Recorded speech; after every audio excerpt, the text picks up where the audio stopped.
काय नाव तुमचं? निलेश हरिभाई हिरवे. नमस्ते. गाव कुठलं तुमचं? मोरगिरी पेट शॉप. पेठ शिवापूर. ओके. काय त्रास होता तुम्हाला? मला सांधेवाताचा त्रास आहे. सांधेवर त्रास होता. काय म्हणजे पहिले काय सिम्पटम होते तुमचे? जॉईंट वगैरे दुखत होते. स्किनचाही प्रॉब्लेम होता ना तुम्हाला? स्किनचा पण प्रॉब्लेम होता. एलर्जिक स्किन होती. हो, एनर्जी. ओके.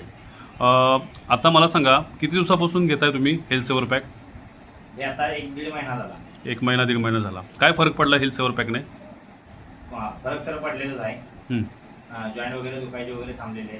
किती दिवसामुळे थांबले जॉईंट दुखायचे? 1 ते 1.5 महिन्यात आता क्लिअर आहे. 1 ते 1.5 महिन्यामध्ये क्लिअर आहे. किती दिवसापासून कोर्स चालू होता तुमचा? 3 महिन्याचा कोर्स दिलेला आहे. किती दिवस झाले हेल्थ सेवर पॅक घेताय? 1.5 महिना झाला. 1.5 महिना कंप्लीट झाला आहे. आता मला सांगा 100% बी किती टक्के गुण जाणवतो तुम्हाला? एक 90% जाणवतो. 90% गुण चालवते. ओके. ठीक आहे. ओके.